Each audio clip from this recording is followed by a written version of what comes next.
Hello, everybody. This is Nicholas Coley with Sweet Georgia Sports, and today I'm here to talk to you all about the Falcons rookie draft class. So let's get right into it. The first name that I'm obviously going to mention is Tack McKinley, the edge rusher out of UCLA. Now, Tack is a guy who finished off his senior season at UCLA with 10 sacks and 16 tackles for losses, and 36% of all of his tackles came within 2 yards of the line of scrimmage.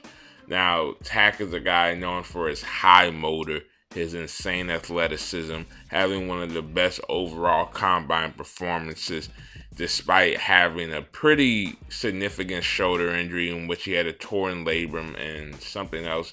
He had to go get surgery, and it is also important to note he performed his entire senior season, or I believe after the Arizona State game, with this injury, and it went unnoticed for a while. He just dealt with the pain and played through it. So that's also another positive about Tack. He can perform at a high level through injury.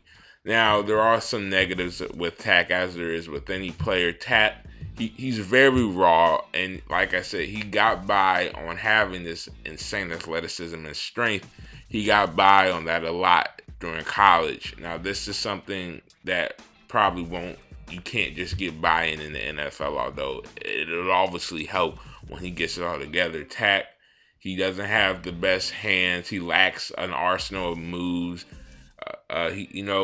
One thing when you watch Tack plays, he's a very upright rusher. He stands up a lot. Now, against some elite NFL tackles, you rush them standing upright, they're gonna wash you out. They're gonna flatten you out and get you out of the way, essentially. And Tack also lacks flexibility. He can be very stiff at times. Now, hand usage can be taught, as we saw with another Falcons player, Vic Beasley. You can develop an arsenal, a pass rushing arsenal.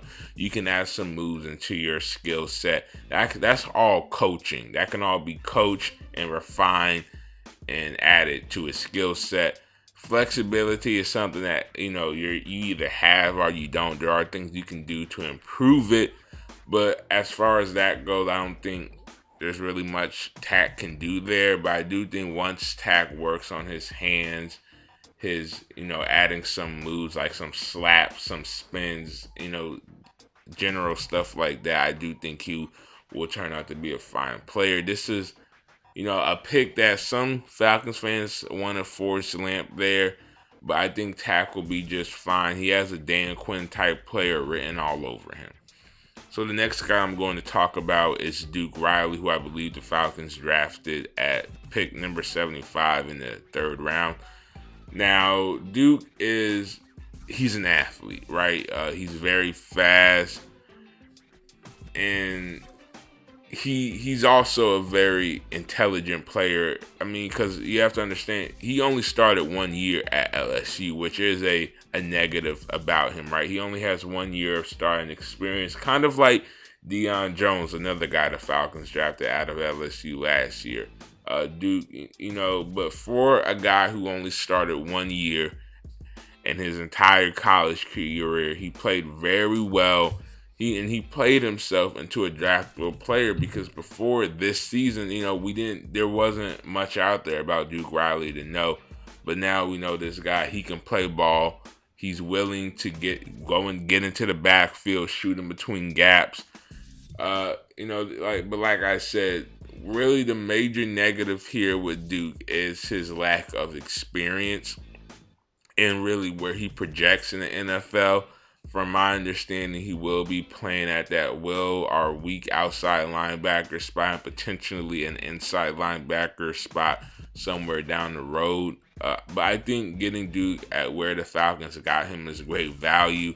I think he will be. I think where we will see a lot of his impact during his rookie season is on special teams and things like that. I don't think Duke will be getting a lot of starting time, because in order to get a starting spot, he'll have to beat out Devondre Campbell, a guy who has a year of starting experience under his belt, including playoffs and a Super Bowl appearance as well. So And I don't expect Devondre just to roll over and die and let Duke take his spot. It will be competition, but I just don't think is at that starting point yet. And plus, the Falcons don't need him to be at that starting point yet because the Falcons have a starter there. But there's no doubt in my mind at some point we will see some combination and rotation of Deion Jones, Devondre Campbell, and Duke Riley playing linebacker for the Falcons. So the next guy I'm going to talk about is Sean Harlow. Sean Harlow he played tackle in college at Oregon State. But the thing about Harlow is he doesn't really project as a tackle in the NFL due to he's not the strongest guy. He has short arms and he has not the best footwork, which is all you need, especially in today's NFL to play tackle. You need to have great footwork. You need to be strong. You need to have decent arm length. He doesn't have that, which is why he projects as a guard in the NFL. Now, Harlow is a guy who I think will be in competition for that right guard spot with Wes Schweitzer and potentially Ben Garland throughout training camp, but I don't think he'll get it. I think Harlow is more as a guy that the Falcons are looking at to take in and mold into the system. You know, obviously there is a learning curve to go from tackle to guard. So I do think Harlow will see his light one day. I don't expect it to be his rookie year and maybe not even his second year. But I do think he will, at the very least, he'll be a very capable backup and potentially some type of swing tackle if the Falcons need him to do that. And I'm not saying he'll do any of this his rookie year. I'm just trying to give a nice projection of where I think he'll end up. And Harlow isn't a bad player by any means. He's kind of raw considering he is switching positions. So the next guy I'm going to talk about is DeMonte Casey, the corner out of San Diego State. Now, Casey is a guy who he's a ball hawk. That's one of the most notable things about him, his ability to intercept the ball, in which he had 15 of them during his last 2 seasons at San Diego State. And one of his more notable games was against Wyoming quarterback Josh Allen, who is the number 1 quarterback prospect for 2018. Casey picked him off 2 times and really baited him into those interceptions. If you go and watch those games, it was phenomenal play. Now, Casey is a guy who he's a bit undersized to play that outside corner position in the NFL, coming in at 5'10", 185. I don't think he has the size to play that outside corner spot at the pro level.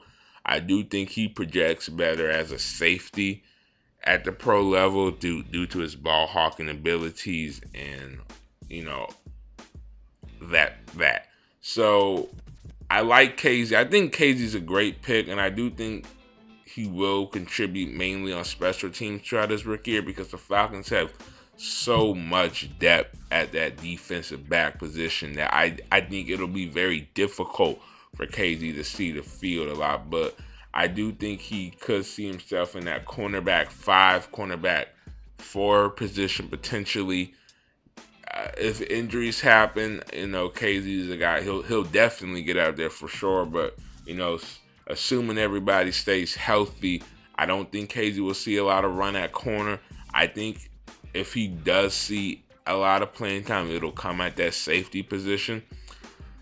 But, you know, like I said, Casey's a ball hawk. He's going to be a decent player. I like this pick a lot. So the next thing I'm going to talk about is Brian Hill. Now, Brian Hill is a running back out of Wyoming. Hill, he runs the ball a lot. He's a very powerful runner. He runs downhill.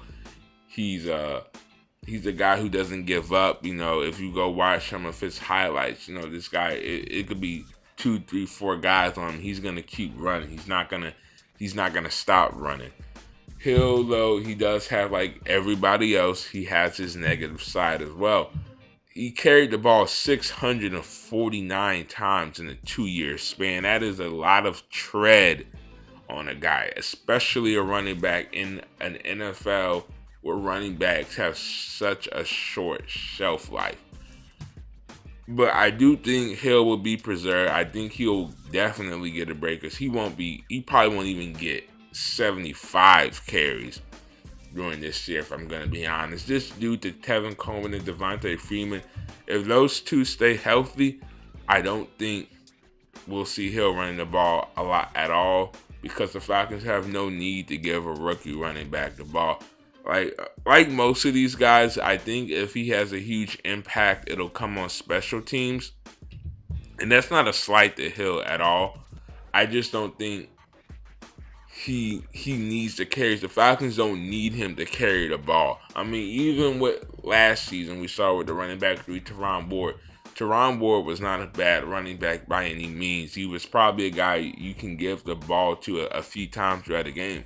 But the Falcons didn't even have him active on game day most of the time because of the way the offenses run. They didn't need him at all. So I'm gonna expect the same situation with Brian Hill if he ends up being that running back three.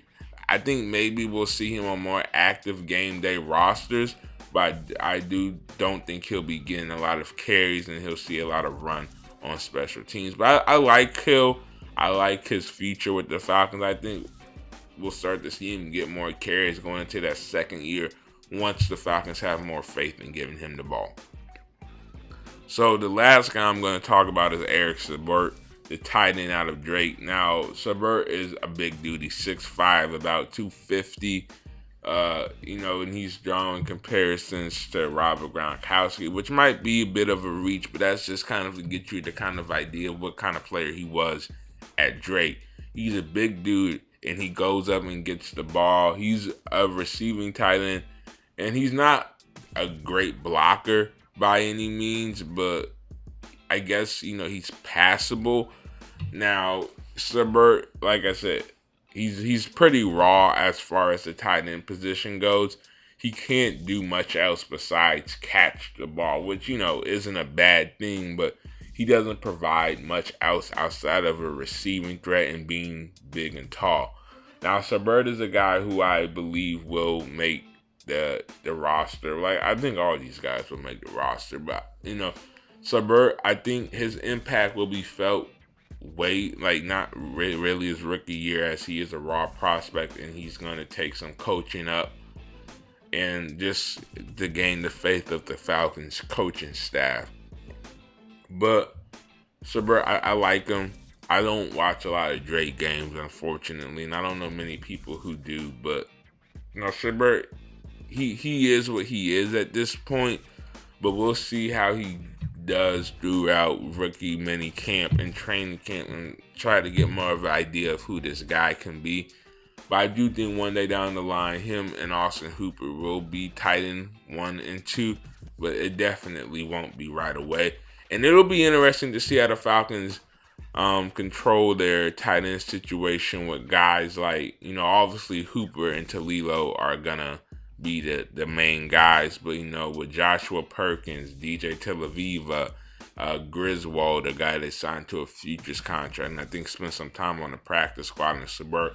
I think the Falcons have a pretty healthy situation at tight end. They have a pretty healthy competition for that tight end 3 spot, and we'll also see if they decide to carry 4 tight ends on the roster again this year.